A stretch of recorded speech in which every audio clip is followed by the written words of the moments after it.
idea that parasite infection is the #1 health problem on earth. And this is a reflection at the physical, mundane level of what is going on spiritually. So the planet needs to be evicted of the parasites. Then we won't have this money thing going on. And then you won't have to be working your butt off, paying bills, et cetera, et cetera. If you want more details about this, I invite you to the Right Use of Will books and also a website. It's called godchannel.com. That's GODCHANNEL.com for more information on the reptilian presence from a spiritual perspective of what's going on. Did that answer your question a little bit? Okay. You're welcome.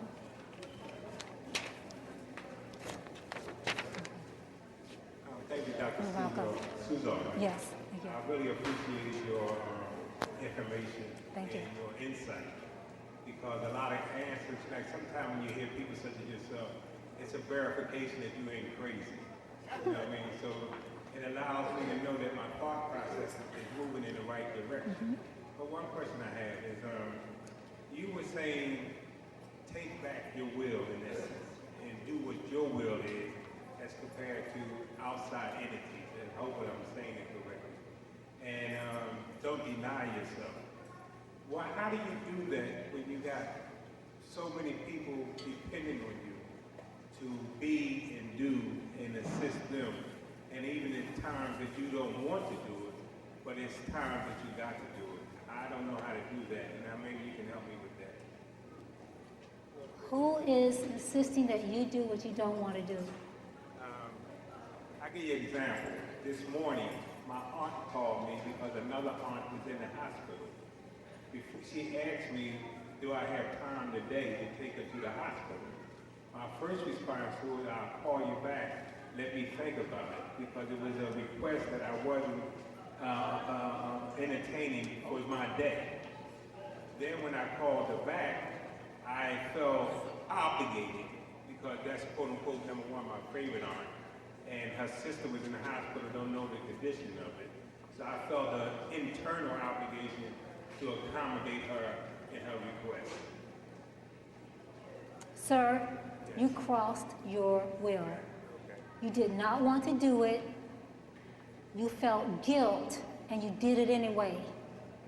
Whatever we do, because of obligation, we feel obligated, oh, I have to do this. But your heart isn't in it. You really don't want to do it. The things we do for sacrifice, it does not serve us, nor the person that we're doing it for. Everybody on earth is crossing their will. If you knew somebody, let's say you asked somebody for a favor, and you knew they did not want to do it, but they smiled and said, oh, sure, I'll do it. But you knew they didn't want to do it. Would you want them to still do it?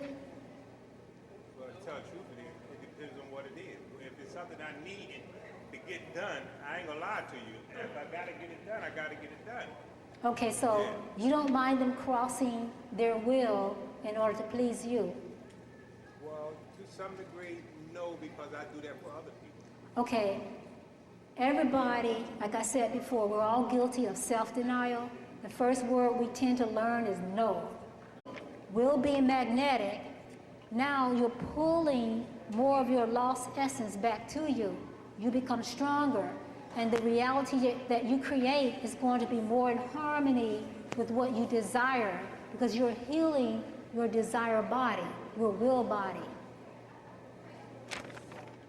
I would say, still do what you want to do, don't do what you don't want to do, and don't make excuses for it. If need be, you can tell her, hey, I'm turning a new page in my life. This is what I'm doing now. I don't want to do it. Just tell her, I don't want to do it. Or if you want to say it more, I don't want to do it. Because if you keep doing that to yourself, others will do that to you. See, you're crossing your will, so other people are trying to cross your will. But if you were to stop crossing your will, after people get over the shock, you now become an inspiration for them. Because see, they're crossing their will just like you're crossing your will. And they're saying, oh, you mean he has the audacity to do what he wants to do? That means I can do it too. So you're giving them strength by being what you really are, doing what you really want to do. And you're bringing more light into the world when you do that. You see, the human is a natural channel for light, for Creator's light. But when our will is crossed, now we become negative organ generators. The energy we have is dark, is negative, and it depresses people. But when you're doing your will, you are just naturally happier, and you're radiant, you shine, and you uplift others, and they wonder, what is it about him? Can I be like that? Yes. I don't know, I hope that helps. Okay. Thank you. You're welcome. We got 2 more questions, and we're going to have to close it down because the time is slowly getting with us. But one question here is the muffin papers, can they download this? It will soon be downloadable from the website. Okay, it will soon be downloadable from your website. Not my website. From this, It will soon be downloadable from a website I'm trying to put up. It's called oregon-oregon.bravehost.com. and one person wanted to ask a question about how to use Oregon generators. Okay. And then we have a question from Fatima. Sure. From Ian.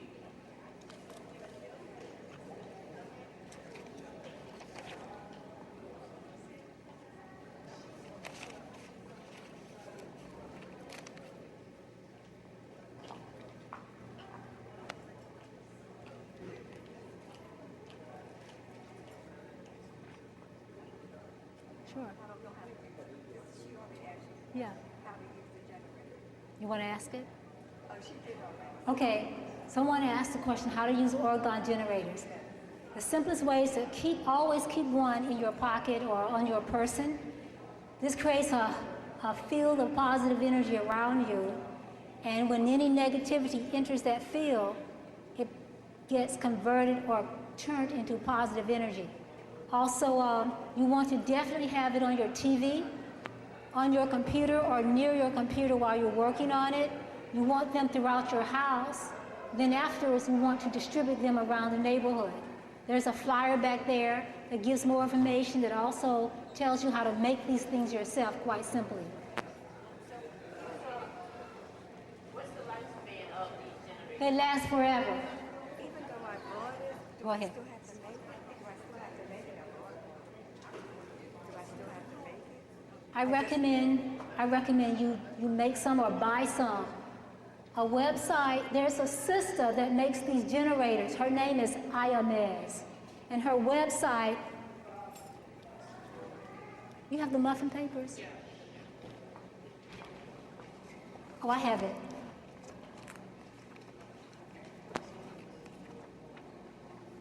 Her website is Ayamez.com. It's EYEAMISZ.com.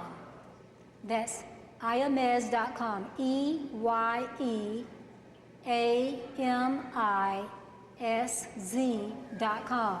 You can buy Oregon generators there. You can buy her sweet peas. And these little things, they are lizard repellers. Actually, they repel negative biology. So if you have one of these little peas on you, and a shapeshifter or somebody with that energy excessively comes into the room, they cannot be around you. You know, you might walk into the room and suddenly somebody jumps up and they can't get out the room fast enough. You know? So those are the sweet peas, and they're very affordable. They're 9 for $2. And when you make your Oregon generators, if you want to, you can put one or more of those sweet peas in your generator. Another website you can go to is educateyourself.org. That's educate with a hyphen, yourself.org, and click Oregon generators, and he'll give you a lot of information about that. And then one other website I recommend for generators is ctbusters.com. That's the letter C, the letter T, BUSTERS.com. They have all different types of Oregon generators. You can buy a Chem Buster, You can buy what's called a sucker punch.